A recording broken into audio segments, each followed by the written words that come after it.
नमस्कार. जय श्रीराम. जय गुरुदेव. रोजच्या प्रमाणे गुरु प्रार्थना करू आणि आपण हे सत्र सुरू करूया.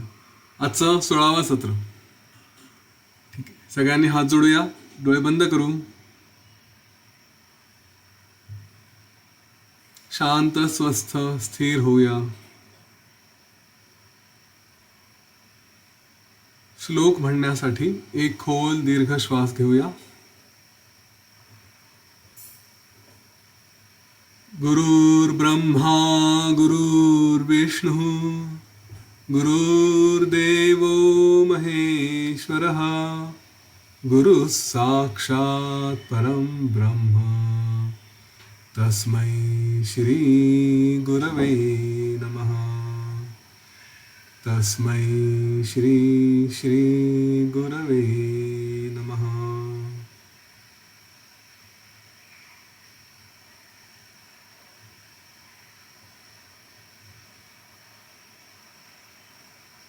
हळू डोळे उघडूया.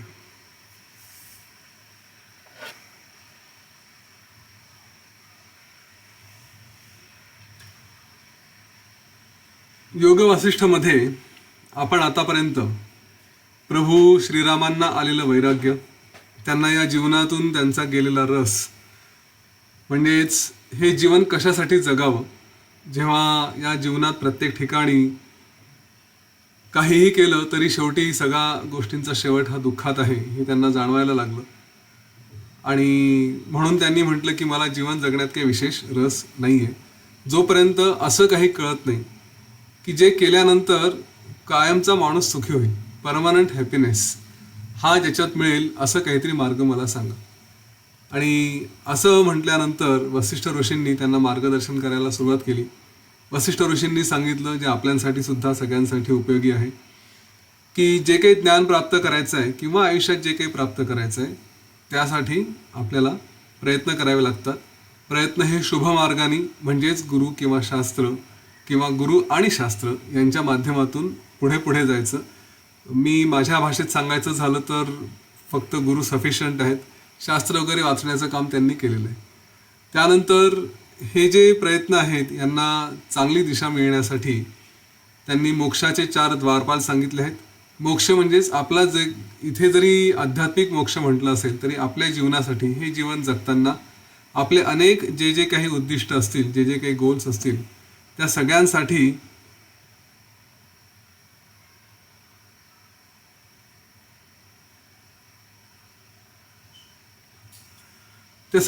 हे गोल, हे जे मोक्षाचे 4 द्वारपाल आहेत हे उपयोगी आहेत. पहिला आहे शम, दुसरा आहे संतोष, तिसरा विचार आणि चौथा साधुसंग. हे 4 द्वारपाल सोबत असल्यानंतर मला 1 मिनिट द्या.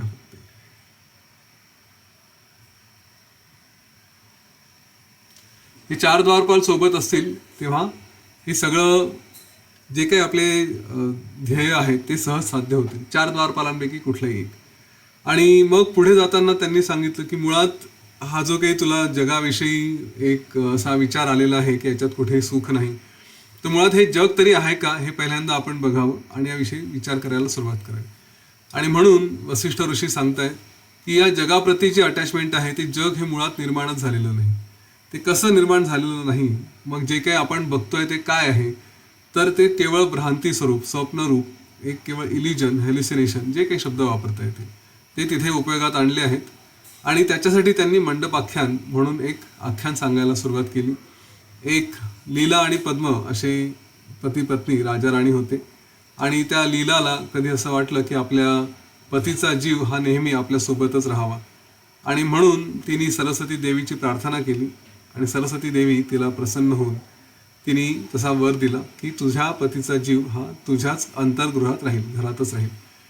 आणि मग तो गेल्यानंतर लीलाने बघितलं की त्याचा जीव पुढे गेलाय. त्यांनी एक वेगळ्या ब्रह्मांडामध्ये एक वेगळं राज्य निर्माण केलं आणि तिथे सगळं ते जे काही तिला दिसलं की त्याच्यामध्ये तेच मंत्री आणि ते सगळे लोक. तर तिला प्रश्न पडला की हा जो भ्रम आहे की मी हे जे सगळं बघते आहे तर ते खोटं आणि मी आत्ता जे काही बघते ते सगळं खरं.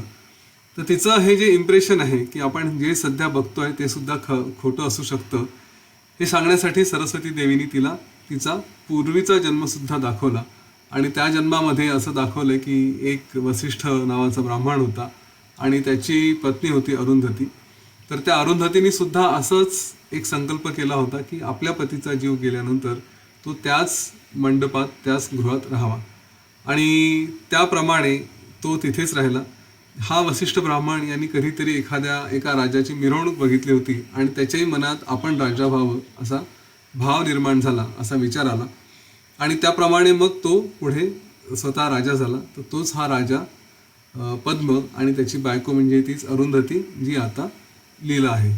तर अशी लीलावती आणि पद्मराजा यांची ही कहाणी आपण कालपर्यंत ऐकत आलो. त्याच्यामध्ये जे काही तिने लीलानी सगळं जग बघितलं, जे काही तिला हे सगळे तिथे ज्ञान होत गेलं, त्याच्यामध्ये मुळातच एक सगळ्यात महत्त्वाची गोष्ट की हे सगळं जग केवळ स्वप्नमय आहे. एखादा जीव जेव्हा हे शरीर सोडतो तेव्हा त्याच्या ज्या काही वासना असतील, त्याच्या इच्छा असतील, त्या पूर्ण करायच्या म्हणून त्याला पुन्हा दुसरं शरीर धारण करायची इच्छा होते. तो स्वतःचं इमॅजिनेशन करतो की असा जीव किंवा असा शरीर आहे, हे माझे नातेवाईक आहेत, हे सगळं माझे पती पत्नी बंधू भगिनी जे काही असतील, हा सगळा परिवार सगळा प्रपंच तो स्वतःच निर्माण करतो. आणि इथे लीलानी काल प्रश्न विचारला होता जिथे आपण थांबलो होतो. लीलाने विचारलं की हे देवी, चला असं इमॅजिन करू की यांनी माझा जो पती होता मागच्या जन्मात, म्हणजे जो काही ब्राह्मण होता वसिष्ठ, त्यांनी असं कसं इमॅजिन केलं की तो राजा असेल. कारण राजा होण्यासाठी त्याच्यावर काहीतरी पूर्वीचे संस्कार व्हावे लागतात. एखादी गोष्ट निर्माण करायची असेल तर आपल्यामध्ये ते इम्प्रेशन पाहिजे. आपण अनेकदा बघतो की एखादी व्यक्ती अतिशय क्रिएटिव्ह असते आणि एखादी व्यक्तीने कितीही क्रिएटिव्ह व्हायचा प्रयत्न केला तरी ते त्यांना जमत नाही. म्हणजे मी कितीही गायचा प्रयत्न केला तरी मला गाणं जमणार नाही, कदाचित तसं असेल. आणि आणखी दुसऱ्या कोणी सहज गायला सुरुवात केली तर ते कसेही असू द्या, त्यांचं गाणं म्हणजे एकदम सुरस निघतो, एकदम सुंदर निघतं. तर असं जे असतं कुठेतरी पूर्वीचे इम्प्रेशन्स, असा याच्यात एक छोटासा अर्थ आला आहे. तर म्हणे यांनी असं कसं काय राज्य निर्माण केलं, त्याच्यासाठी कुठलेही पूर्वसंस्कार नव्हते. तर यावरती वसिष्ठ लीलावतीला सरस्वती देवी उत्तर देते की तू जे समजते आहे की एखादी गोष्ट अशी केवळ पूर्वसंस्कारांमुळेच होते, तर साधारणपणे आपण स्वप्नांमध्ये हे दोन अगदी ढोबळ प्रकार बघतो की कुठले तरी पूर्वीचे संस्कार आहेत. आज दिवसभरात जे काही केलं ते संस्कार आपल्यासमोर येतात आणि ते आपण बघतो.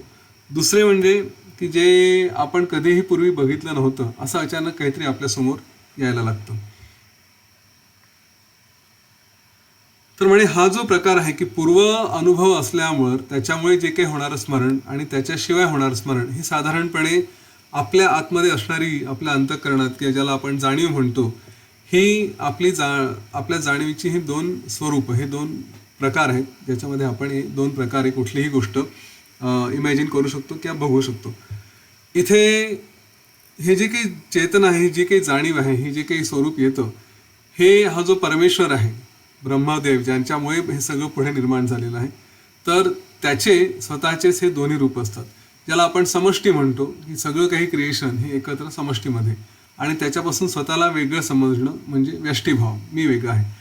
तर हे दोन्ही व्यष्टी आणि समष्टी यांच्यामध्ये जी चेतना आहे ही सगळी त्या एकाच मायेचा खेळ आहे, त्याच्यामुळेच हे सगळं काही होतं. त्यामुळे ह्या दोन्ही गोष्टी तिथे सहज शक्य आहे की त्यांनी एखादं इमॅजिनेशन करावं. हे मला वाटतं की माझ्यावर पूर्वसंस्कार नाही, पण या संपूर्ण समष्टीमध्ये त्या गोष्टी असतात, त्याच्यातून हे सगळं सहज शक्य आहे, सहज बघता येतं. आता ह्यावरती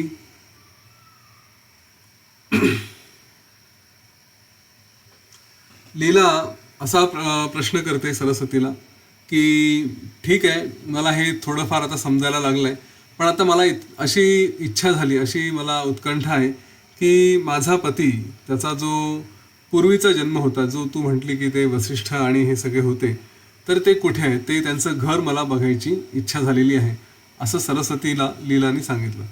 तर लीला म्हणाली की ठीक आहे, तुलाही तिकडे घेऊन चालते, परंतु ह्या शरीराने असंच्या असं तुला जाणं हे सहज शक्य नाही आहे. यासाठी तुला तुझा जो स्थूल भाव आहे, लक्षात घ्या, स्थूल आणि सूक्ष्म हे दोन शब्द सुद्धा अध्यात्मामध्ये बऱ्यापैकी वापरले जातात.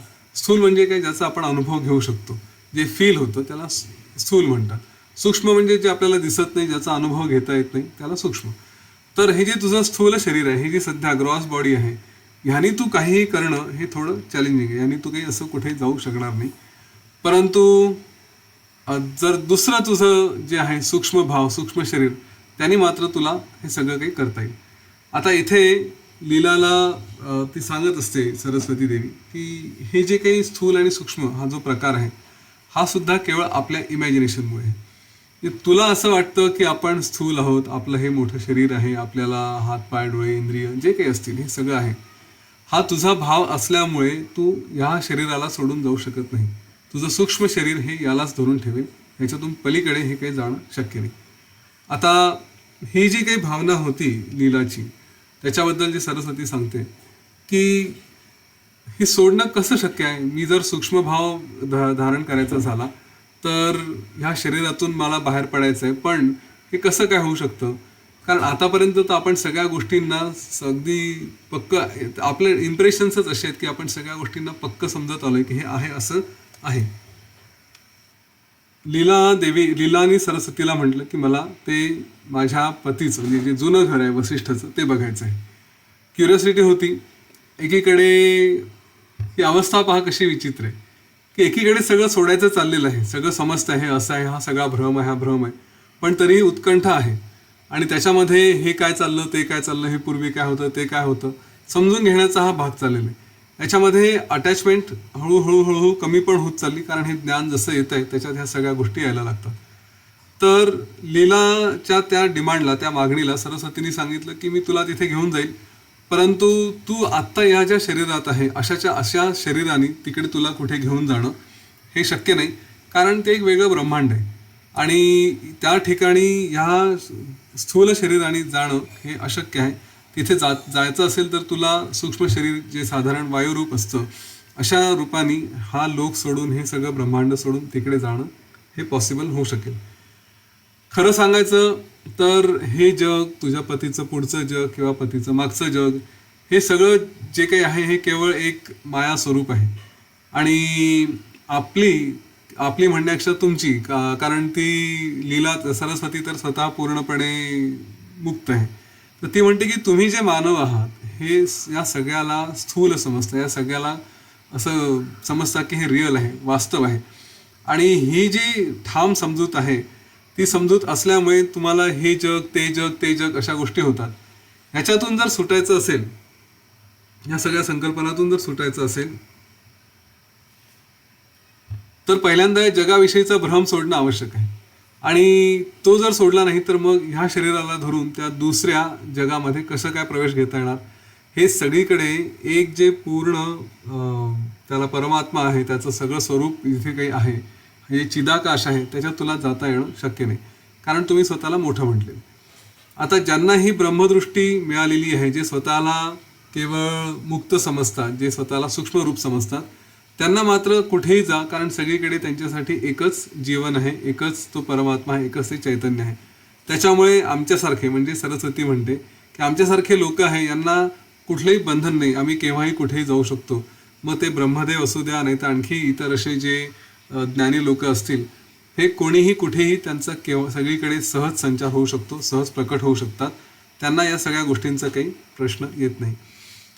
आता दुसरा भाग असाही आहे की काल आपण या विषयावरती चर्चा केली की माझं जग एक आहे, दुसऱ्याचं जग एक आहे. म्हणून आपण हा काल विषय बघितला होता की प्रत्येकजण आपल्या आपल्या दृष्टिकोनातून ते जग बघत असतो. अगदी साधं बघा, दोन व्यक्तींचे भांडणं व्हायला लागले तर एक हा आपल्या विषयांवरती इतका चिटकून असतो की त्याला तो विषय सोडवत नाही. दुसरा कितीही समजून सांगू द्या की अरे हे असं नाही, असं आहे, असं नाही, असं आहे, तुझा भ्रम होतोय, काय होत आहे, पण मुळात तो नाही असत, कारण त्यांनी एक पक्क विश्व इमॅजिन करून ठेवलेलं आहे. तर एकाच्या कल्पनेतून दुसऱ्याच्या कल्पनेत जाणं हे या शरीराने आपण जर प्रयत्न करायचा म्हटलं की एका शरीरातून, एका कल्पनेतून दुसऱ्या कल्पनेत जाणं हे कदाचित पॉसिबल असेल किंवा नसेल, परंतु तो जो जे बघतो आहे तो तर म्हणतो की बा माझं जे आहे वर्ल्ड, माझं जे इमॅजिनेशन आहे ते पक्क आहे.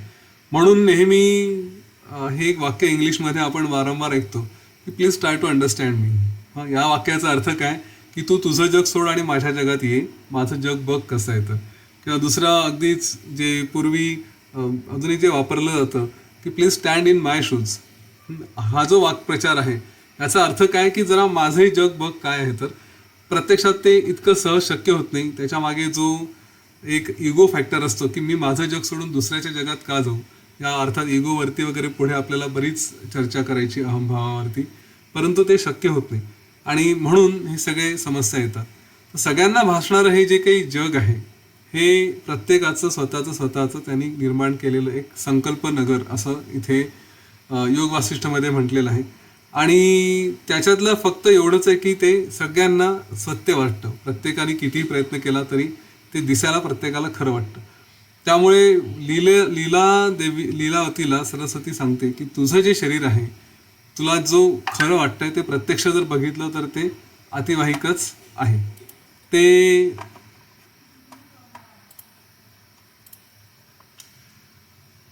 तुझी जी विचारसरणी आहे की हे मी खरी आहे, हे जग खरं आहे, हे तुला जोपर्यंत सोडत नाही तोपर्यंत तुला दुसऱ्या जगात जाता येणार नाही. आता एक शॉक इथे असा बसला की जर हे सगळं सोडायचं असेल, सूक्ष्मदेह प्राप्त करायचा असेल, तर मग ह्या शरीराचं काय. लीलावतीला तोच प्रश्न पडला. ती म्हणाली की ठीक आहे, मी जर अतिवाहिक शरीराने कुठे इकडे तिकडे संचार करायला लागली तर मग माझं हे शरीर याचं काय होईल, हे शरीर राहील की नाही. इथे जो नेहमी अध्यात्मात दिला जाणारा एक दृष्टांत असतो, एक उदाहरण असतं, ते सरस्वती देवीनी सांगितलं.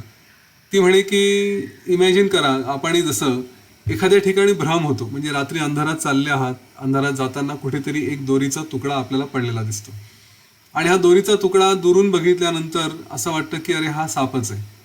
आता तो सर्प आहे हे बघितल्यानंतर, साप आहे असं वाटल्यानंतर आपला स्वतःचं एकदम जीवाचा थरकाप उडतो, घाबरतो, सगळं होतं. मग कोणीतरी आणखी धीट व्यक्ती येतं किंवा वेगळ्या दृष्टिकोनातून येतं, तिथे कोणीतरी टॉर्च मारतं, काही करतं आणि मग लक्षात येतं की हा साप नाही, ही दोरी आहे. मग अशा वेळेस जर आपण प्रश्न विचारला की तो साप कुठे गेला, तर या वाक्याला काही अर्थ आहे का, या प्रश्नाला काही अर्थ आहे का, नाही आहे, कारण मुळात साप नव्हताच. तसंच सरस्वती सांगते की हे जे शरीर आहे त्याला तू स्थूल समजते आहे, हे तर सगळं भ्रमरूप आहे. स्वप्नातलं जसं आपण बघतो, स्वप्नामध्ये एखादी गोष्ट बघतो तर ते शरीर गेल्यानंतर आपण त्या शरीरावरती अटॅचमेंट ठेवतो का, किंवा एखादी वस्तू बघितली, मी समजा एक मस्त हिऱ्याची अंगठी बघितली स्वप्नामध्ये, आता स्वप्न तुटल्यानंतर ती अंगठी आहे की नाही याच्याशी काही संबंध नाही आहे. मला जी एक भावना असते की अरे माझी अंगठी हरवली किंवा काय, तर त्या अंगठीबद्दल आपण रडतही बसत नाही, कारण ती नव्हतीच मुळात कधी. तसं हे शरीर, हे जे काही तू विश्व निर्माण केलेलं आहे, तू आत्ताच बघितलं की तुझ्या नवऱ्याचं पुढचं जीवन किंवा आत्ताचं हे जे जीवन आहे हे सुद्धा मागच्या जीवनाच्या दृष्टीने स्वप्नमय आहे. मग हे जर सगळे स्वप्न असतील तर ह्या शरीराला तरी कुठे अर्थ आहे. तू फक्त तुझ्या सूक्ष्मदेहाने जर स्वतः अस्तित्वात आली तर हे जसं तो साप कुठे गेला हा प्रश्न उरत नाही, तसंच या शरीराबद्दल सुद्धा कुठेही कुठलाही प्रश्न उरणार नाही. मी अतिशय सूक्ष्म आहे, मी अतिवाहिक आहे, ह्या अनुभवानी, ह्या विचारांनी जेव्हा तू या संपूर्ण विश्वाशी, या संपूर्ण क्रिएशनशी, जे काही निर्माण झालेलं आहे त्याच्याशी तू एकदा एकरूप झाली तर त्यानंतर तुला या एका शरीरावरती काय कुठल्याही शरीरावरती तुला त्याच्याशी अटॅचमेंट राहणार नाही. जस्ट इमॅजिन करा, लीलावतीनी आत्ताच्या आत्ता फक्त एक शरीर ती बघते की जे स्वतःचं पद्मराजासोबतचं होतं. आता तिने एवढ्यातल्या एवढ्यात तिचे 3 जन्मही बघितले की काही दिवसांपूर्वी ती मागच्या जन्मात होती, काही याच्यानंतर पुढे कदाचित पुढच्या जन्मात येईल. आणि योग वासिष्ठमध्ये या कथेमध्ये हाही उल्लेख आला आहे की तिने स्वतःचंच दुसरं रूप पण बघितलं. याच वेळेस ते एका ब्रह्मांडात, त्याच वेळेस ते दुसऱ्या ब्रह्मांडात, हे तिथे दिसतंय. मग याच्यातल्या कुठल्या शरीरावरती अटॅचमेंट ठेवायची, हा बरोबर हा प्रश्न असाच येतो की कुठल्या शरीरावरती आणि कोणी अटॅचमेंट ठेवायची. जर हे सगळं स्वप्न आहे तर म्हणे मग तुला या कुठल्याही गोष्टींसोबत संबंध राहणार नाही, तुला त्यांच्याबद्दल असलेली आत्मीयता सगळी नष्ट होईल आणि तुला एक लक्षात येईल की आतापर्यंत जे काही अनेक रूपं तू घेतलेले आहेत त्याच्यातलं हे जस्ट एक आहे. त्याच्यामुळे तो आहे काय आणि नाही काय त्यांनी काही फरक पडत नाही. ते एकदा त्या सूक्ष्म रूपात आली की तुला कुठल्याही गोष्टीचं भय राहणार नाही. त्यावरती लीलाचा प्रश्न होता की असं कसं शक्य आहे, हे जर सगळंच आपण समजतो एक आहे, एक रस हा शब्द याच्यात वापरला, एक रस म्हणजे होमोजिनियस, की इथे कुठेही वेगळं असं काहीच नाही. तर असं असेल तर मग आपण जे म्हणतो की एक लहान मुलगा होता, तो तरुण झाला, मग म्हातारा झाला. म्हणजे इथे कुठेतरी काळ आला, एका ठिकाणावरून दुसऱ्या ठिकाणी गेला. एक उदाहरण आणखी येतं, दुधाचं दही झालं. म्हणजे पूर्वी दूध होतं, नंतर दही झालं. काल जो आपण विषय इथे घेतला होता की एक अवस्था होती आणि त्या अवस्थेतून बदलून दुसरी अवस्था म्हणजेच काळ आला, नाहीतर ती अवस्था तशीच राहिली असती. तर हे सगळे भेद आले कसे काय, मग हे कशामुळे निर्माण झाले? त्याच्यानंतर एखादी वस्तू जवळ आहे, एखादी दूर आहे, हा माझ्या जवळचा आहे, तो दूरचा आहे. हे सगळे ज्या गोष्टींनी आमचं आयुष्य व्यापलं आहे, हे कसं काय शक्य आहे? तर त्याच्यावरती सरस्वती म्हणते की याला कारण एकच आहे की तुम्ही विचार करत नाही, विचाराचा अभाव. जन्मोजन्म आणि आता सुरुवातीपासून जे आपण एक गोष्ट बोलत होतो ती गोष्ट तीच इथे जी सांगितली आहे. जन्मोजन्म जे संस्कार झालेले आहेत त्याच्यामुळे आपल्याला सगळं खरं वाटतं. हा प्रश्न रामानी अनेकदा विचारला आहे. इथेही तोच प्रश्न पुन्हा पुन्हा येतो की हे जग खरं का वाटतं. कितीही वेळा ओरडून सांगा, योग वासिष्ठाचे सत्र संपले तरीही हे जग खरं वाटायला लागेल. प्रत्येक वेळेस अटॅचमेंट येते. बरं, आली तरी याचा अर्थ हे ज्ञान चुकीचं आहे किंवा ज्ञानाचा फायदा होत नाही अशातला प्रकार नाही. हा प्रवास आहे, लक्षात घ्या. नाहीतर बस मी 4 दिवस योग वासिष्ठ वाचलं किंवा ऐकलं आणि आता मी मुक्त असं इमॅजिन करण्याची गरज नाही. पण मी मुक्तही होत नाही असंही नाही. हळूहळू हळूहळू आपण पुढे जात राहतो. तो प्रवास आहे. जेव्हा जे व्हायचं तेव्हा ते होईल. आपले प्रयत्न आणि त्याचे फळं हे आपल्याला माहिती आहे. पण इथे लीलाला सरस्वती सांगते की हा जो काही तुमचा इम्प्रेशन्सचा भाग आहे, हे जे काही संस्कार आहेत, हे सगळं खरं आहे. इथे काळ असतो, ही गोष्ट काल होती, आज ही गोष्ट आहे. हा सगळा प्रकार केवळ जन्मानुजन्म आपल्या खोट्या कल्पनांमध्ये आपण जगत आलो, त्या दुःखांमध्ये राहत आलो, म्हणून हे सगळे संस्कार झालेले आहेत. ही जी भिंत निर्माण झालेली आहे अविचारांची, जुन्या संस्कारांची, हिला तोडायचं काम आपल्याला योग वासिष्ठाच्या किंवा अशा स्वरूपाच्या ज्ञानातून करायचं आहे. ही भिंत रोज मजबूत होते आहे. रोज हिच्यावरती सिमेंटचे थर साचवले जात आहेत, कारण आजूबाजूला जग आहे. ते तुम्हाला पुन्हा पुन्हा पुन्हा ओढून त्या मायेमध्ये, त्या स्वतःची सत्यता आहे हे सांगण्यामध्ये घेऊन जाईल आणि त्याला पक्क करत राहील. पण त्याच्यावरती आपल्याला ज्ञानाचे हातोडे मारत मारत मारत मारत एक दिवस ही भिंत जुन्या संस्कारांची तोडायची आहे आणि हा विचार जागृत करायचा आहे की हे जे काही आहे हे सगळं केवळ स्वप्न आहे. आणि म्हणून जेव्हा या स्वप्नातून आपण जागे होऊ तेव्हा असं लक्षात येईल की हे सगळं काही खोटं होतं. हे हळूहळू मी स्वीकारू शकतो की जे जग आहे, ज्याच्यावरती मी एवढा अटॅच होतो, याला अर्थ नाही. तेव्हा लीलाला सरस्वती म्हणते की आता तुझं चित्त, म्हणजे तुझं मन बरंचसं शांत झालेलं आहे. तेव्हा आता तू तुझ्या मनातून हे सगळे जे विषय आहेत, आंतरबाह्य विषय, हे काढून टाक. आपलं मन एकाग्र कर आणि निर्विकल्प समाधीमध्ये तू स्थिर झाली की मग तुला स्वतःचं मूळ रूप कळेल आणि त्याच्यातून तू हे जे काही तुला जग बघायचं आहे, पुढचं ते तुझं जे पूर्वीचं जन्म बघायचं आहे, पूर्वीचं जग बघायचं आहे, ते तू बघू शकशील. मुळात ही जी अविद्या आहे ही तुझी नष्ट होणं अत्यंत आवश्यक आहे. लक्षात घे, या परमात्म्याच्या ठिकाणी, परब्रह्माच्या ठिकाणी दुसरं काहीही नाही, त्याच्याशिवाय अन्य काही असू शकत नाही. त्यामुळे ही समाधी तू घे. आणि आता ही समाधी कशी लावायची, तर हे जे काही सांगतो आहे हे आपल्या कुठल्याही ध्यानासाठी, आपण जेव्हा जेव्हा कुठलं ध्यान करू त्यासाठी, आणि ध्यान नसेल तेव्हा सुद्धा आपले जे काही डेली रुटीन आहे त्यासाठी हा मंत्र फार उपयोगाचा आहे. इथे लीलाला सरस्वती सांगते, मंत्र म्हणजे हा जो काही फॉर्म्युला दिला जातोय, लीलाला सरस्वती सांगते की असं काही कर की जे काही बाहेरचे विचार आजूबाजूचे असतात ते सगळे कमी होतील. जे बाह्य विषय आहे, आंतरविषय बाह्य विषय असं म्हटलेलं आहे. तर आंतरविषय म्हणजे आतले काही गोष्टी असतील, बाह्य विषय म्हणजे आपण जे बघतो ते. तर हे सगळे विषय, सगळे विचार कमी हवे, चालले जावेत. मला हे हवं आहे, मला ते नको आहे, असं जे काही मनाची सारखी खळबळ चालू असते, त्याच्यात जो संघर्ष सुरू असतो तो सगळा नष्ट होईल. अशा प्रकारचा विचार तू प्रथम कर आणि त्याच्यानंतर हे जे काही आपल्या वेगवेगळ्या अवस्था असतात यांच्याबद्दल विचार केला तर हळूहळू हळूहळू तुला स्थिरता प्राप्त होईल. त्याच्यावर आणखी सखोल जाऊन सांगायचं झालं तर कुठेतरी आत्म अनात्म भाव हा शब्द योग वासिष्ठमध्ये आलाय. म्हणजेच काय की जे माझं आहे ते, माझ्याशी संबंधित आहेत ते, आणि जे माझ्याशी संबंधित नाही ते, आत्म अनात्म. हे आपण विद्यार्थी आहोत, विद्यार्थ्याला सुद्धा उपयोगी आहे. काल जसं UPSCची तयारी करणारे कोणी असतील किंवा आणखी IITची तयारी करणारे असतील त्यांना सुद्धा एक्झॅक्टली हीच भावना जागतेपणी ध्यानात आणि जेव्हा केव्हा शक्य असेल तेव्हा ही भावना कायम ठेवावी. याचा अभ्यास हा करता येणं अगदी डोळे उघडून ठेवून सुद्धा शक्य आहे. कसं शक्य आहे? तर मी एखाद्या विषयात आहे आणि डोक्यात विचार आला की अरे काहीतरी करू. समजा एखादा विद्यार्थी अभ्यास करतो आहे आणि अचानक विचार आला की चला आपण जाऊन जरा क्रिकेटची मॅच बघून येऊ. तर पहिला हा प्रश्न डोक्यात यायला हवा, आत्म अनात्म काय आहे, माझ्याशी संबंधित आहे का, माझा मोक्षाचा मार्ग काय आहे, मला अभ्यास करायचा आहे, माझा मोक्ष काय आहे, मला एक IAS ऑफिसर व्हायचं आहे.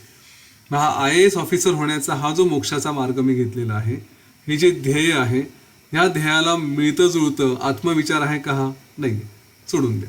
इव्हन मी कधी कधी असंही, म्हणजे माझं मत काही काही बाबतीत फार कडक होऊन जातं की कधी कधी असंही वाटतं की एखादी गोष्ट ही कॉम्प्लिमेंट करणारी आहे, सपोर्ट करणारी आहे, तिथे सुद्धा थोडं अलर्ट राहता आलं पाहिजे. जसं आपण मागे म्हटलं होतं, इव्हन या सगळ्या योग वासिष्ठाची सुरुवात जी झाली होती की त्या राजाला मोक्ष हवा होता, अरिष्टनेमी राजाला मोक्ष हवा होता, परंतु इंद्राने स्वर्ग दिला. तर कधी असं वाटतं की हा चला आपल्याशीच मिळतं जुळत आहे, मोक्ष नाही, स्वर्गाच्या लाईनमध्ये तिथेच आहे, स्वर्गातून पुढे मोक्षात जाऊ असं वाटू शकतं. तर तो विचार आत्म अनात्म, माझं काय आत्म आहे, माझा आहे मोक्ष, माझा आहे IPS ऑफिसर किंवा IAS ऑफिसर. त्याच्यामध्ये येणारं मग MPSC असेल, बँकिंग सर्व्हिस असेल, आणखी काही असेल, हे सगळे मला डिस्टर्ब करणारे आहेत. यांच्यापेक्षा मी इकडे फोकस करेन, जीव तोडून प्रयत्न करेन. ही भावना आत्म अनात्म हे जेव्हा क्लिअर होतं डोक्यामध्ये, तेव्हा आयुष्यातले कुठलेही गोल सहज साध्य होतात. आणि म्हणून मला काय हवं काय नको हे विचार आणण्यापेक्षा मी काय आहे किंवा मी काय असायला हवं ही भावना जर आली तर तिथे मग कुठलेही विचार मनामध्ये येत नाही. आणि म्हणून बाह्य विषयांसंबंधीचे विचार सोडून दे किंवा ते कमी होतील असा प्रयत्न कर, असं सरस्वतीने नीलाला सांगितलं. तर प्रयत्नांमध्ये हे आपण बघितलं आहे की जिथे आपल्याला काही अचीव करायचं असतं त्याच्यामध्ये या दोन गोष्टी असतात पक्क्या.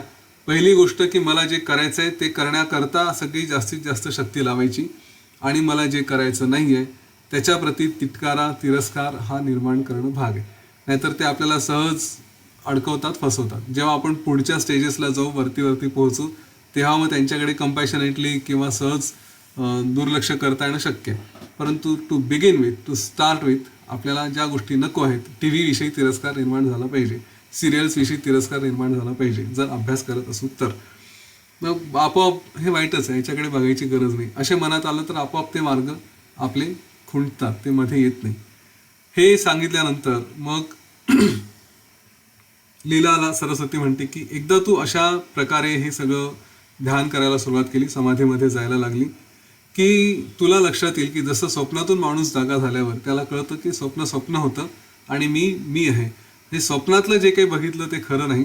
त्याप्रमाणे तुला स्वतःच्या या शरीराबद्दलची जी काही भावना आहे की हा देह म्हणजे माझा, ही सगळी जाणीवच चालली जाईल.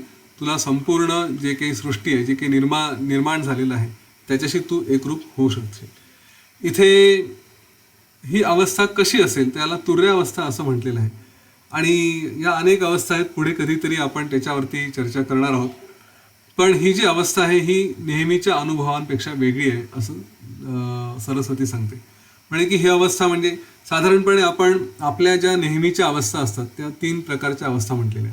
एक अवस्था असते की ज्याला आपण जागृत म्हणतो, ज्याच्यामध्ये आपले इंद्रिय काम करत आहे, आपलं मनही काम करत आहे. हे सगळं काही बाहेरचा व्यवहार आहे, डोळे काम करत आहेत, बाहेरचे इंद्रिय हे सगळं बघतायत, ऐकतायत, बोलतायत, सगळं काही चाललंय, आणि आपलं मन सुद्धा सायमल्टेनियसली ॲक्टिव्ह आहे. दुसरी अवस्था आहे जिला सुषुप्त म्हणतो. सुषुप्तमध्ये काय असतात की इंद्रिय झोपलेले आहेत, आतले आणि बाहेरचे दोन्ही इंद्रिय झोपलेले आहेत, गाढ झोपेत आहे, शरीरही आपलं थांबलेलं आहे आणि मन सुद्धा झोपलं आहे. आपल्याला मनाला सुद्धा जागृती नसते, मन सुद्धा आहे की नाही हे कळत नसतं. तर ती पूर्णपणे गाढ झोपेची सुषुप्त अवस्था म्हटली आहे.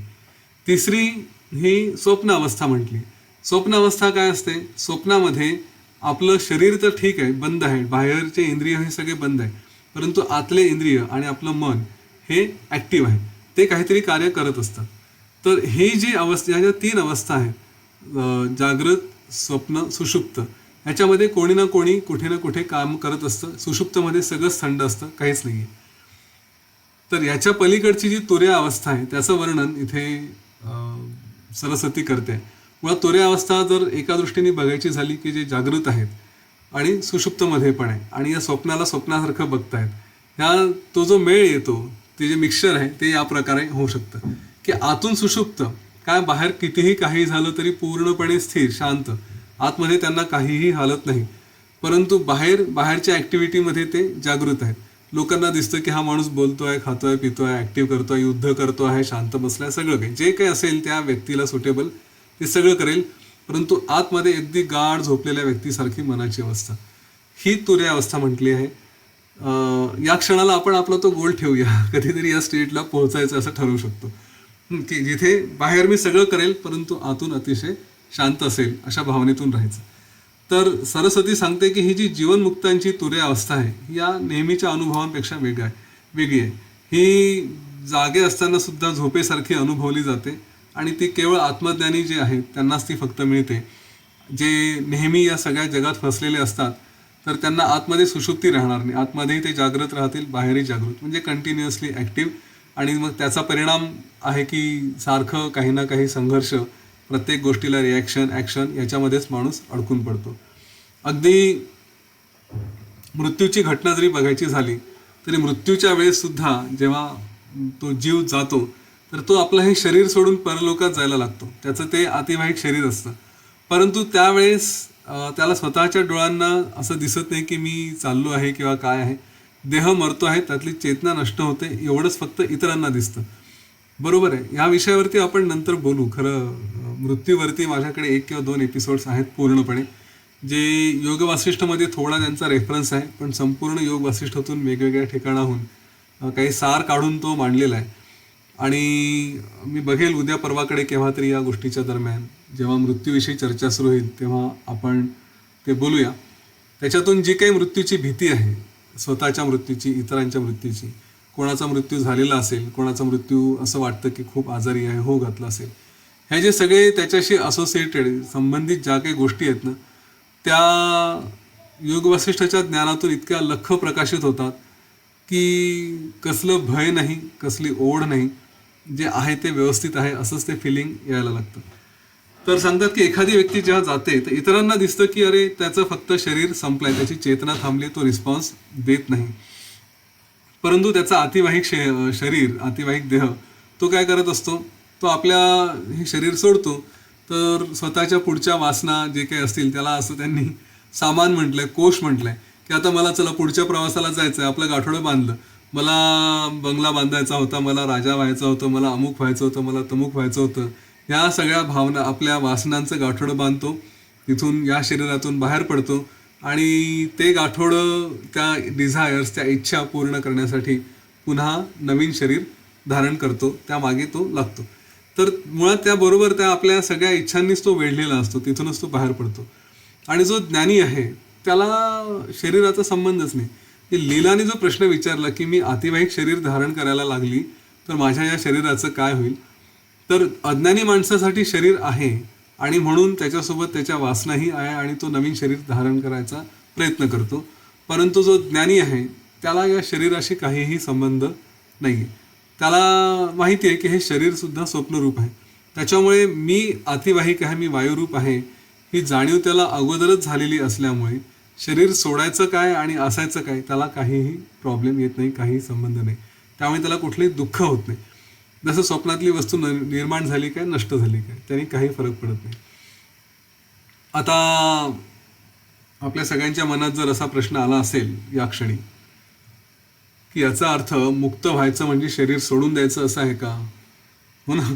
मुक्तीची ओढ ही जेव्हा आता सगळं जीवन जगलं आहे, आता मृत्यू दिसतो आहे, त्यावेळेस मग चला आता आपण मुक्त होण्यासाठी किंवा मुक्तीसाठी प्रयत्न करावा, नाही का. नाहीतर माझ्या यतीन जोशींच्या, विद्याधरजींच्या शब्दांमध्ये अडकून मुक्ती मुक्ती मुक्ती योग वासिष्ठ हे करत जावं आणि मुक्त झाले की वयाच्या 40व्या वर्षी 50व्या वर्षी सगळं सोडून जावं लागलं तर आयुष्य एन्जॉयच नाही केलं, असे प्रश्न मनात यायला नको. आणि आम्ही चुकीच्या मार्गावरती नेतोय की काय, अशी भीती वाटायला नको. तर त्याही प्रश्नाचं उत्तर दिलेलं आहे इथे की काय फक्त मुक्त म्हणजे जीवन संपल्यावरतीच मुक्ती आहे असं नाही, किंवा मुक्त झाल्यानंतर जीवन लगेचच संपेल असंही नाही.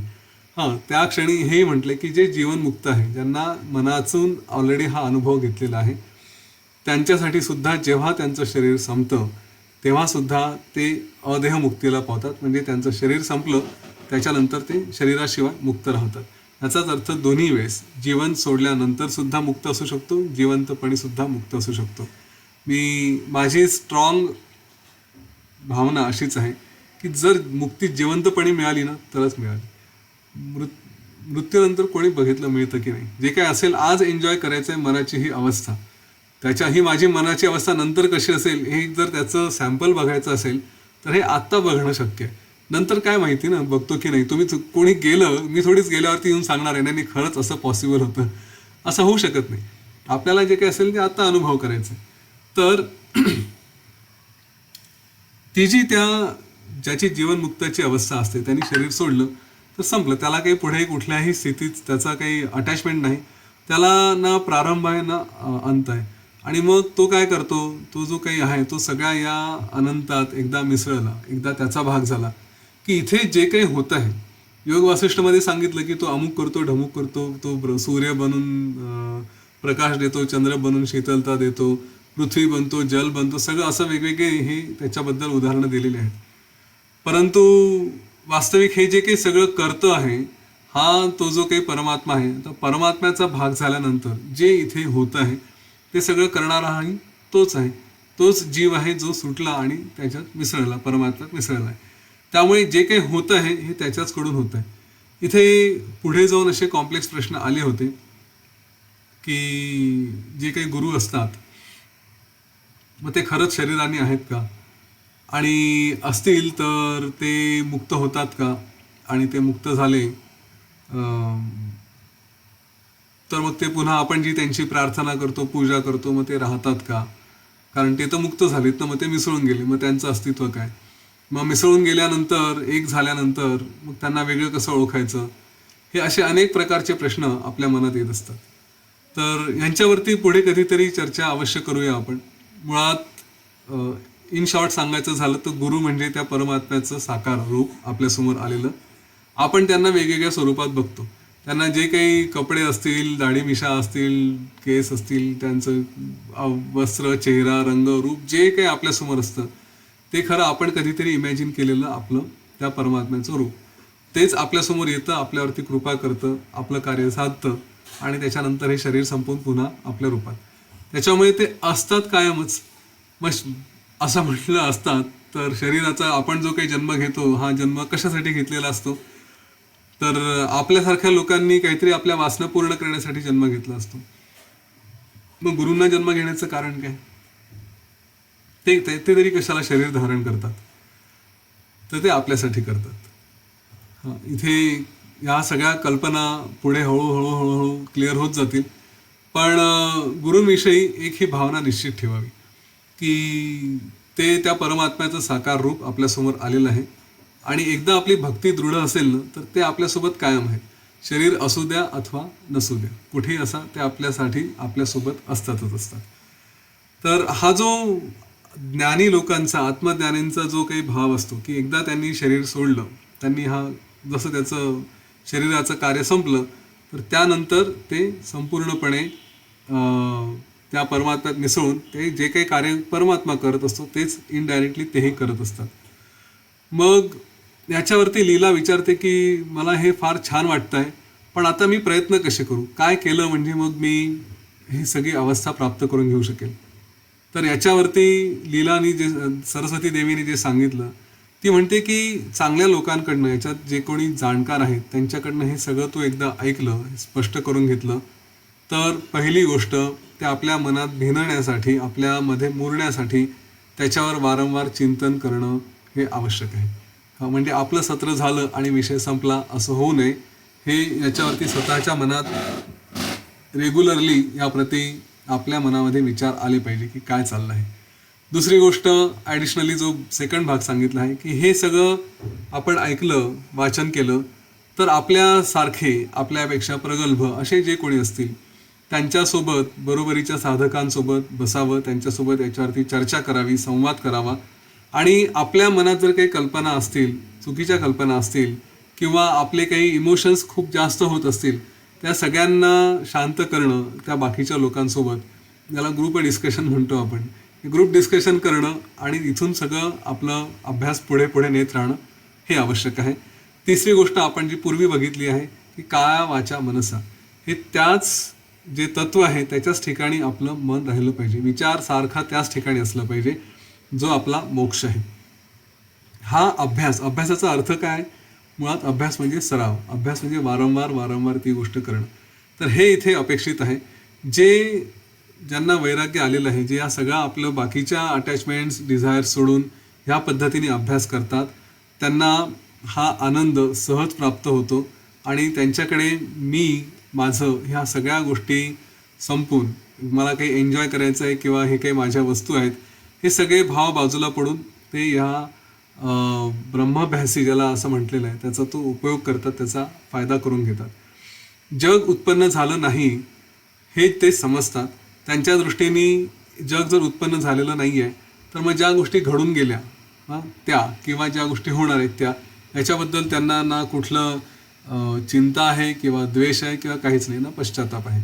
आपण जे म्हणतो ना लिव्ह इन प्रेझेंट मोमेंट, वर्तमान क्षणात जगा, ते इथे की जग जे उत्पन्न झालं नाही त्याच्याबद्दल काय किंवा जे उत्पन्न होणार नाही त्याच्याबद्दल कसली अटॅचमेंट. तर हा दुसरा भाव सांगितलेला आहे. जे या प्रकारे अभ्यास करतात, ज्यांना हे ब्रह्माभ्यासी व्हायचं आहे, ज्यांना मुक्तीची ओढ आहे, ते अशा प्रकारे कार्य करतात. त्यांच्यामध्ये जग उत्पन्न झालं नाही त्याच्यामुळे मग कोणी व्यक्ती उत्पन्न झाली नाही, त्याच्यामुळे मी पण नाही दुसरंही नाही, कारण सगळीकडे मी एकच आहे. इथे सगळीकडे मी एकच आहे, त्याच्यामध्ये दुसरं कोणी नाही. तर मग माझ्या बाबतीत, आपल्या भावनांच्या बाबतीत जे होतं की अमक्याने अमुक केलं, धमक्याने तमुक केलं, तिथे दुसरं कोणीच नाही आहे. जे काही केलं ते सगळं मीच किंवा तोच आणि मी जो एकच आहे त्यानेच झालेला आहे. हा मग दुजेपणाचा भाव त्यांच्यामध्ये चालला गेला. मग ना राग आहे ना लोभ आहे. माझे पूर्वीचे कुठले इम्प्रेशन्स, त्यांनी मला फार त्रास दिला आणि त्यांनी माझ्या आयुष्यात असं केलं आणि तसं केलं, त्या सगळ्या गोष्टी शून्य. आपल्या आयुष्याचा फोकस हा पुन्हा बॅक टू स्वतःवरती येतो. दुसऱ्यांकडे आपण त्या फोकसच्या भानगडीत पडत नाही. अशा प्रकारे पुढे तिने हे सगळं केल्यानंतर लीला राणीनी समाधी घेतली, समाधी अवस्थेत गेली आणि मग त्याच्यानंतर ती हळूहळू समाधीतून बाहेर आली आणि मग पुढे तिने आपल्या हे जे काही दृश्य, आपलं जे काही स्वतःचे भ्रम आहेत ते सगळे शांत केले आणि त्यानंतर मग ती चिदाकाशात जाऊन भ्रमण करू लागली. चिदाकाशात तिने आणि सरस्वतीने काय काय बघितलं हे सगळं आपण उद्या बघूया. मला इथे एक महत्त्वाची गोष्ट सांगायची आहे की हा जो ग्रुप स्टडी विषय आपण आत्ता बोललो की ज्याच्यामध्ये एकत्र अभ्यास करणं, त्याचं सतत चिंतन करणं, त्या लोकांकडून विषय समजून घेणं, हे सगळीकडे ॲप्लिकेबल आहे. आपण कुठल्याही परीक्षांचा कसाही अभ्यास करत असा, कुठेही असा, आता आपण योग वसिष्ठचा अभ्यास करतो आहे तर हे बेसिक टेक्निक्स सगळीकडे ॲप्लिकेबल आहेत. हे लक्षात घ्या की मी एकट्याने अभ्यास करत बसलो तर कंटाळा येऊ शकतो. आपण म्हटलंय सत्संग पाहिजे, समविचारी लोक पाहिजे की जे आपल्याला थोडं प्रोत्साहन देतील की चल रे आणखी करू, चल रे आणखी करू, असं म्हणणारे पाहिजे. त्याच्यासोबत हा काया वाचा मनसा सतत तोच तो अभ्यास, म्हणजे UPSC वाल्यांनी कायम डोक्यामध्ये जनरल स्टडीज काय, जनरल स्टडीज 1 काय, 2 काय, हा सगळ्या गोष्टींचा सतत अभ्यास करत राहणं आवश्यक आहे. आणि त्याच्यामध्ये आपल्याला जे काही वाटतात, बऱ्याचशा इम्प्रेशन्समध्ये माणूस फार वाहून जातो. खास करून स्टुडंट्स असतात किंवा काय असतात तर ते इम्प्रेशन्समध्ये भरकटतात. तिथे आपले जे सोबतचे लोक असतात ते लाईनवरती आणायला मदत करतात. योग वासिष्ठचा अभ्यास करताना सुद्धा आपण जसं ग्रुप स्टडीचा विषय केलेला आहे का, विद्याधरजी याच्याबद्दल बोलतील, पण तिथे एक भाग मी महत्त्वाचा अवश्य सांगेन की हा संकल्प घेतला आहे ना योग वासिष्ठचा, तर याच्यावरती अनेकदा आपले इमोशन्सच आपल्याला इकडून तिकडून कुठेतरी फिरवतील. ते म्हणतील की सोडून दे, जाऊ दे, होणार नाही, किंवा आणखी हे कठीण आहे, असे काय जे पहिल्यांदा मी जे सांगितलं होतं ते सगळ्या गोष्टी येऊ शकतात. सगळे मनात विक्षेप, सगळे विकल्प हे येतील की जे तुम्हाला आपल्या या ध्येयापासून दूर करायचा प्रयत्न करू शकतात. ठीक आहे, एकच गोष्ट आवश्यक आहे, हे वाचन करायचं. गुरूंनी सांगितलं आहे वाचा. तुम्हाला समजा वाचणं शक्य नसेल, पुस्तक घेऊन शक्य नसेल, त्याबद्दलही विद्याधरजी सांगतील की हा सगळा प्रकल्प, हा सगळा संकल्प कसा पुढे न्यायचा. त्यामुळे आता इथे थांबूया आणि काही प्रश्न असतील तर ते आपण घेऊया. त्याच्या अगोदर विद्याधरजींना विनंती करतो की त्यांनी थोडं हे जे ग्रुप डिस्कशनचं स्वरूप आहे ते स्पष्ट करून सांगावं. तोपर्यंत जय श्रीराम, जय गुरुदेव. जय श्रीराम. उद्यापासून आपण झूम ॲपद्वारे सामूहिक योग वासिष्ठ ग्रंथ वाचन दुपारी 2 ते 2:45 यावेळी सुरू करणार आहोत. सर्वांनी याचा नक्की लाभ घ्यावा. सर्वांना याचा मेसेज मिळाला असेलच. रोजच्या ग्रंथ वाचण्यासाठी जॉईन होण्यासाठी आपली नेहमीची झूमची लिंक असेल. म्हणजे आज जे तुम्ही ज्या लिंकने जॉईन करा तीच लिंक उद्याच्या आपल्या सामूहिक ग्रंथ वाचण्यासाठी असेल. आणि जे कोणी आपल्या ग्रुपमध्ये जॉईन नाहीये त्यांनी कृपया जॉईन करा. म्हणजे ग्रुपमध्ये सगळे मेसेज करतात, डिस्कशन करतो. तर काही जण अजूनही फक्त युट्यूबला हे करतात. तुम्ही ग्रुपला जॉईन करा म्हणजे आपल्याला आपले एकत्र सत्संग, एकत्र वाचन केल्याचा फायदा मिळतो. त्यामुळे ज्यांना जॉईन करायचे ग्रुपमध्ये त्यांनी मला मेसेज करा. मी तुम्हाला माझा नंबर चॅट बॉक्समध्ये टाकलेला आहे. ओके, सर्वांनी उद्या नक्की जॉईन करा. ज्यांच्याकडे योगशिष्ट ग्रंथ आहे सुमनताईचा तो आपण वाचन करणार आहोत. तर तो वाचन करण्याची इच्छा आहे असे सर्वांनी थोडे वाचन करायचं आहे. एक जण वाचणार बाकी असं नाही. तर सर्वांनी थोडं वाचन करायचंय. ज्यांच्याकडे ग्रंथ आहे त्यांनी ग्रंथ समोर ठेवायचा आहे. ज्यांच्याकडे ग्रंथ नाही ते सुद्धा जॉईन करू शकतात. त्यांनी ऐकलं तरी बरंच नंतर ग्रंथ घेता येईल. परंतु ग्रंथ नाही म्हणून मी जॉईन करत नाही असं करण्याची गरज नाही. नसेल तरी तुम्ही जॉईन करा, तुम्हाला त्यातून नक्की फायदा मिळेल. आणि त्याच्यानंतर आपण दर रविवारी एकत्र येऊन जेवढा भाग वाचन केलेला आहे तेवढ्या भागावर आपण यतीन सर आणि आपण सर्वजण चर्चा करणार आहोत दर रविवारी. ते अजून एकदा परत आठवड्यातून एकदा आपल्याला रिव्हिजन होईल आणि त्याच्यातले जे काही शंका असतील, डाऊट असतील ते क्लिअर होतील. ओके, जर कोणाला काही शंका असतील काय असतील तर मला फोन करा, मेसेज करा. उद्यापासून आपण सगळ्यांनी 2 वाजता बरोबर सुरू, 2 ते 2:45 हे असेल. 2च्या आधी सगळ्यांनी जॉईन करा. 2:45 मीटिंग स्टार्ट होईल. 2च्या आधी जॉईन करा म्हणजे 2 ते 2:45 आपलं वाचन आणि चर्चाही होईल. धन्यवाद. हे जरूर करा, कारण चर्चेचा फायदा खूप होतो आपापसात. आणि इथे अनेक जण असे आहेत की ज्यांनी पूर्वी 4 वेळा 5 वेळा योग वासिष्ठ वाचलं आहे, अनेक डिस्कशन्समध्ये गेले आहेत, अनेक ठिकाणचे इतरही योग वासिष्ठ किंवा लोकांचे लेक्चर्स ऐकले आहेत. तर एक वेगळा दृष्टिकोन डेव्हलप होतो. त्यामुळे 45 मिनिटाची ॲडिशनल काय कमिटमेंट आहे, ज्यांना शक्य आहे त्यांनी ते जरूर करा. ठीक आहे, आज थांबूया. काही प्रश्न असतील तर सांगा, नाहीतर थांबूया.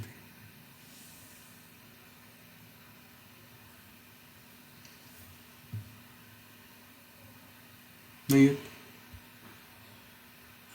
हां शोभाजी.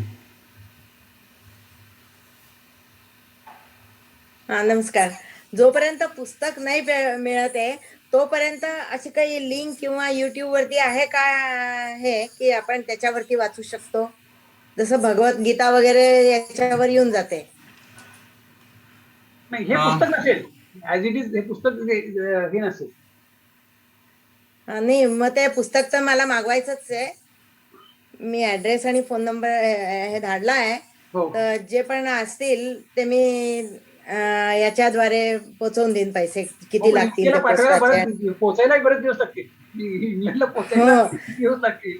काय मोठा तोपर्यंत ऐकायचं काम करेन. म्हणजे ऐका, तोपर्यंत तुम्ही जॉईन करा उद्यापासून, काही अडचण हो नाही. हो. तुम्ही मला मेसेज करा शोभाजी, मी तुम्हाला हिंदी, मराठी जे काही सॉफ्ट कॉपीज आहेत त्या पाठवतो. ह्या पुस्तकाच्या नाही आहेत पण दुसऱ्या कुठल्या पुस्तकांच्या आहेत. ठीक आहे, चालेल. त्यांचं स्वरूप वेगळं आहे, काही डिटेलमध्ये आहेत, काही छोटे आहेत, पण ठीक आहे, ते होईल. ठीक, चालेल, मी टाकते. थँक्यू. जय गुरुदेव. आता आपण चर्चा केली की प्रत्येकाचं विश्व वेगळं असतं आणि त्याला तेच खरं वाटतं.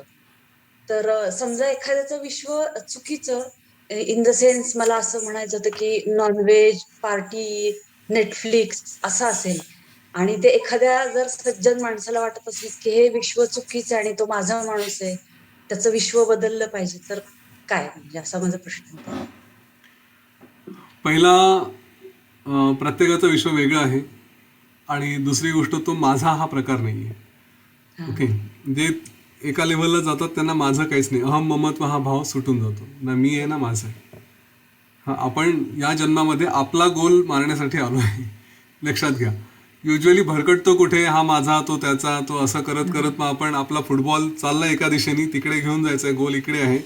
आणि आपण मग मध्येच कोणीतरी ओरडलं तर इकडे बॉल घेऊन जातो, मध्येच कोणी ओरडलं तर इकडे घेऊन जातो, कोणी आईस्क्रीम दाखवलं तर इकडे नेतो, आणखी काही दाखवलं तर इकडे जातो. तर आपला गोल आपला जातच नाही. हे सगळे जो माझा प्रकार आहे ना, मी आणि माझा, हे सगळे आपल्याला जोडले गेलेले डिस्ट्रॅक्शन्स आहेत. त्याच्यामुळे त्यांच्यापासून स्वतःला वाचवणं हे आवश्यक आहे.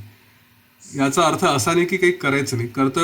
कर्तव्य भावनेने जे करायचं आहे ते अवश्य करा. ओके, हे मस्ट आहे. त्याच्यामध्ये तुम्ही त्यांना जे काही मदत करायची, जे काही या मार्गावर आणायचं, थोडं थोडं थोडं थोडं समजावून असं हे होईल. आपण पुढे तुम्ही ती गोष्ट ऐकली असेल याची, बलिराजाची.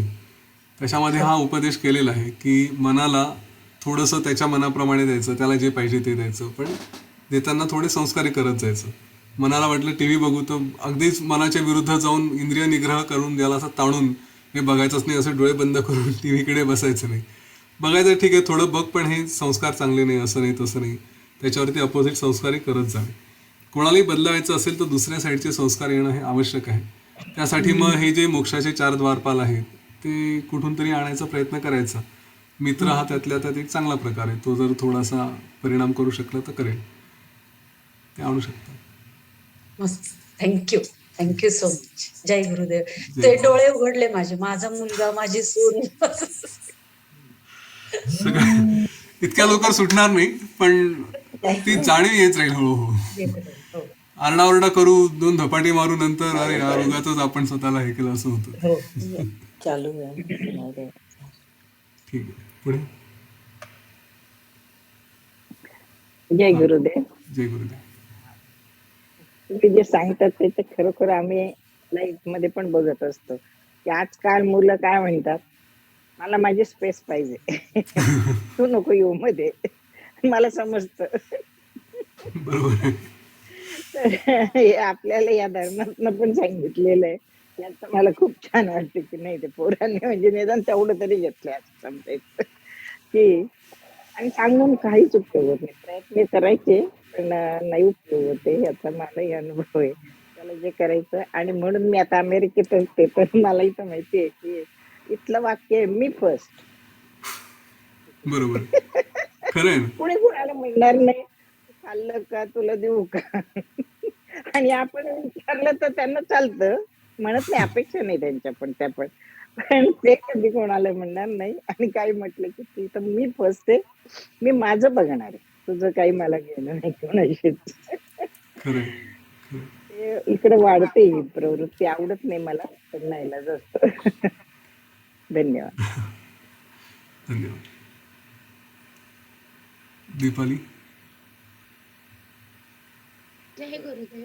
जय गुरुदेव. मी आता सांगितलं ना की आपलं मन स्थिर व्हायला पाहिजे.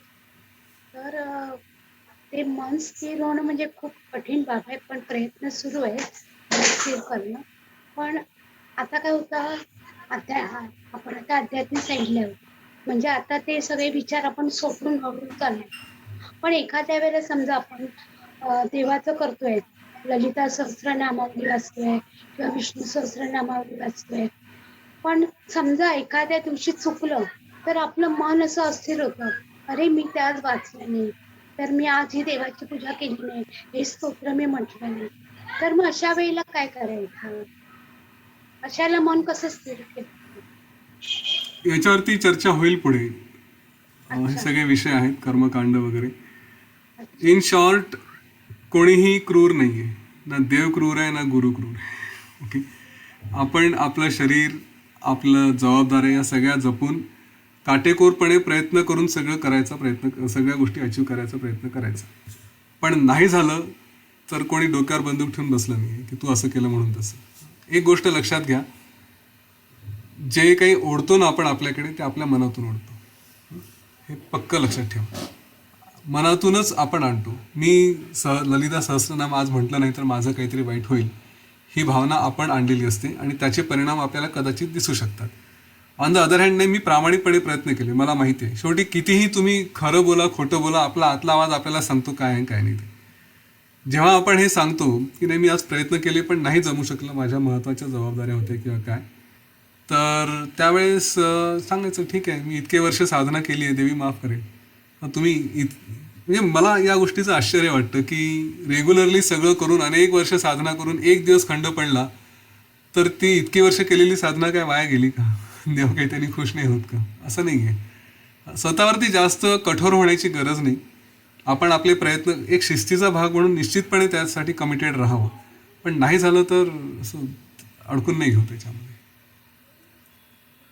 ठीक आहे.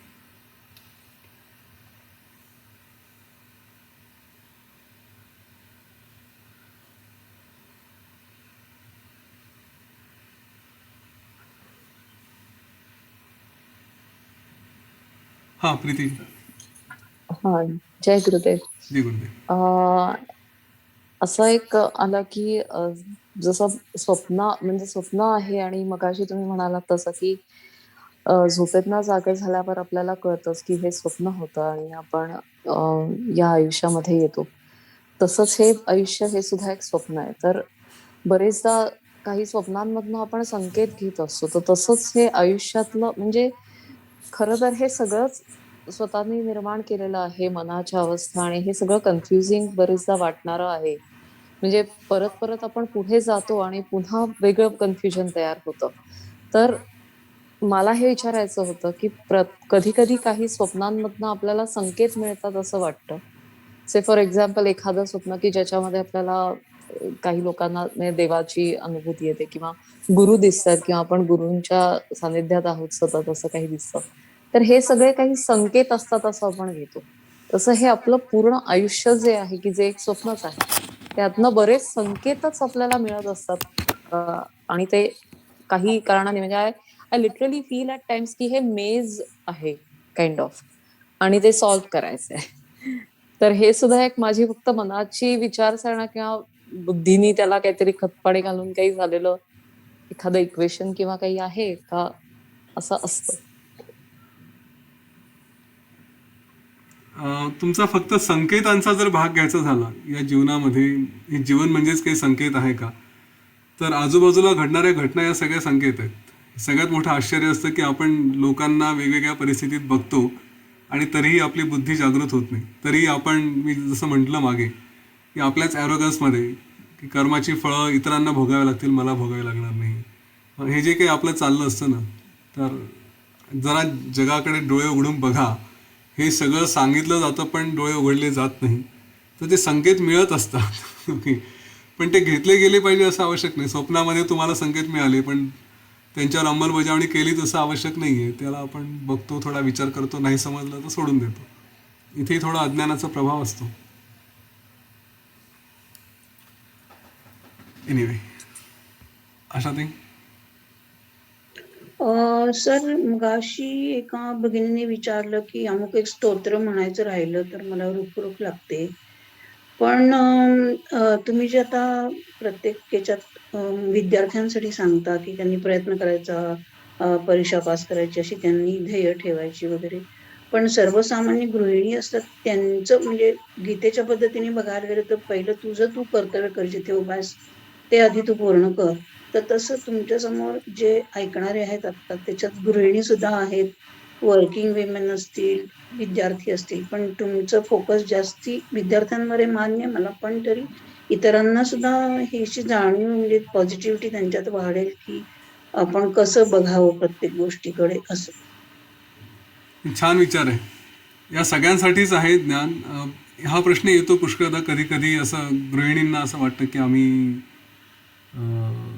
म्हणजे कमी आहोत इतरांपेक्षा, असं कधी वाटणं शक्य आहे.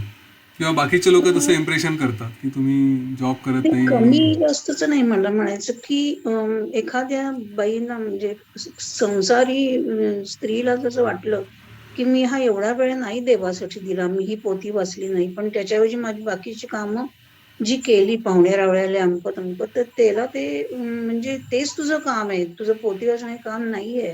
आणि त्याला 5-10 मिनिटं दिलीस तू मनापासून, 1 मिनिट जरी दिला तरी तुझं भागणार आहे, असं एक मनामध्ये तयार झालं पाहिजे असं मला वाटतं. कारण आता मी बसते हे ऐकायला तरी मला थोडी टीका होते. आता ते सर म्हणतात की दुपारी ऐकायला बसा, म्हणजे तर काय संपलंच, म्हणतील की आता तुम्ही हेच करणार का दिवसभर, असं होऊ शकतं इतरांना सुद्धा, असं मला म्हणायचं. हे या योग वैशिष्ट्य पुरतं नाहीये, एकूणच जनरल बोलते मी. हा विचार तुम्ही जो मांडला तो उत्तम आहे.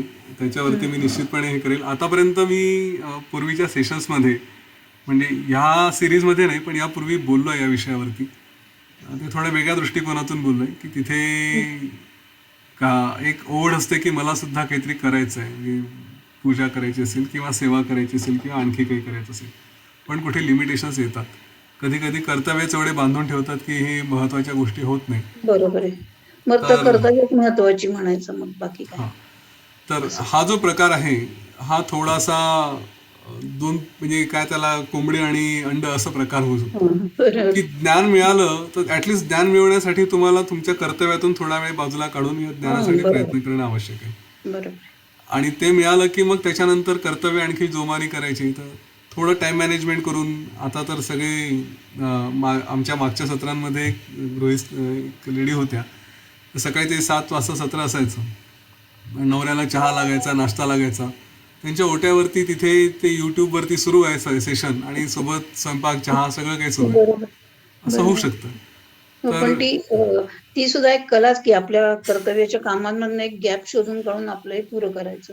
हा. आणि ते एक आपली हौस किंवा आपली एक आवड पण असतेच बायकांची, पण तरी त्याचं दुःख वाटतं कामा नये की नाही जमलं तर राहू दे. तुम्ही आणि सोय केली युट्यूबवर, परत आमचं मिस झालं काही कारणाने तर आम्ही बघू शकतोय. बरोबर. तर ते साध्य होतं, त्यात काही हे नाही. थोडंसं तो प्रयत्न एक मात्र आवश्यक आहे की आपल्याला त्या दृष्टीने प्रयत्नाशिवाय तर काहीच मिळणार नाही. ते ज्ञान यावं, मग बाकी या गोष्टी मॅनेज होतात. त्याच्यावरती आणि निश्चित बोलणार आहेच. योग आले हेच खूप झालं आमच्यासाठी. आम्ही खूप खुश आहोत, काही प्रश्न नाहीये आम्हाला. तुम्हाला सारखं वाटतं आणि मी मध्येच सोडून देऊ, कंटाळा येईल वगैरे, असं काही होत नाही अजून तरी. आणि होणारही आम्ही पण नाही. तेवढेच चिकाटी ठेवणार आहोत. जरूर ठेवा. ठीक आहे. धन्यवाद सर. जय गुरु. जय गुरुदेव. हा अथर्व. जय गुरुदेव सर. जय गुरुदेव. सर, जसं की ही स्टोरी पहिल्यापासून सुरू झाली अरिष्ट नेमी राजापासून, तर त्याचा रिझल्ट लागणार आहे का? हा अर्थ योग वासिष्ठ आहे, बिना रिझल्टचं कसं काय होईल? रिझल्ट लागेल की निश्चित. त्याचं मुक्त होतो की नाही होत त्यासाठी. हो, ऑफकोर्स. तो काय आपणही मुक्त होऊ, चिंता नका करू. त्या हो सर. मार्गावरती होतं. हो सर, थँक्यू. कविता. जय गुरुदेव. जय गुरुदेव. म्हटलं ना घरातून थोडा आवाज वाढवाल, तुमचा फार बारीक आवाज येतो. आता येतोय का? थोडा नेट इश्यू असतो. आला का? फार आवाज बारीक नीट आहे. नाही. हा, फार फार उच्चार. लो आहे एकदम. थोडा आवाज मोठ्याने बोलावं लागेल. आता येतोय? हा ठीक आहे, आपण चला मॅनेज करून घेऊ. हा. ताई बोलल्या ना आता, ते मग माझंही तसंच चालू आहे. कानात हेडफोन आणि हाताने काम ऐकणे जमेल तर घेऊन, नाहीतर युट्यूब पण ऐकायचं, एवढं ठरवलंय. गुड, छान. तर ताईंना तेच बोलायचं होतं की आता फक्त सुरुवात तर आहे, पण आपली सुरुवात तर झाली, आता होईल हळूहळू, मग पुढच्याही गोष्टी मिळत जातील आपल्याला. निश्चित. धन्यवाद दादा. धन्यवाद. पुरोहित, शेवटचा प्रश्न. हाँ, मुझे सिर्फ पूछना था कि आप जो एक ट्रिक मतलब आप बोल रहे थे कि कुछ बुक्स पढ़ते हुए, जैसे विशेषकर योग वशिष्ठ, हमको नींद आने लगती है, तो अगर उसके लिए जो उपाय था आपने बता दिया था, मैंने मिस किया था कि आप बताने वाले हैं अब आगे क्वेश्चन में? सॉरी, आपका क्वेश्चन रिपीट करेंगे?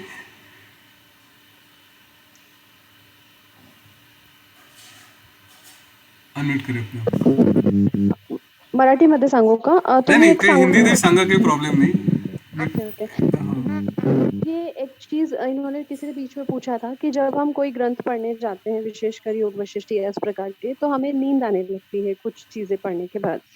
तो इसका एक कुछ तो उपाय आप बता रहे थे कि मैं ये चर्चा करूंगा, आप बता चुके हैं वो कि आप आगे बताने वाले हैं? ये मैंने मिस किया क्या? ऐसा पूछ रही थी मैं। नहीं, उस समय ये बात की थी. अच्छा. मराठी में बताया तो चलेगा, बाकी लोगों को भी फायदा होगा. ठीक आहे. तर त्यावेळेस मी सांगितलं होतं झोप येऊ शकते, आणि आली तर इट्स ओके. झोप आली तर जेव्हा झोप येईल तेव्हा झोपून जा, काही प्रॉब्लेम नाही आहे. ओके. फक्त त्याच्यावरती बुकमार्क करा की आज एवढं वाचलं, दुसऱ्या दिवशी पुन्हा घ्या. झोप येते म्हणून पुस्तक वाचणं बंद करायचं नाही. मी सांगितलं, एक भगिनी होती, यांनी काही काळ रोज फक्त एक एकच शब्द वाचून हे सगळं संकल्प पूर्ण नेला. जेव्हा तुम्ही त्या गोष्टीच्या टचमध्ये आहात, त्याच्या सतत संपर्कात राहता, एक दिवस वेळ मिळतो की झोप येत नाही, कधी कधी काही काही पोर्शन इंटरेस्टिंग वाटतो तर आपण बऱ्यापैकी वाचून जातो. हे सगळं होतं. काही पोर्शनच्या वेळेस झोप येईल, काही पोर्शन हा आणखी किती वाचू, 2 पानं 4 पानं असंही होतं. त्यामुळे ते करत राहायचं.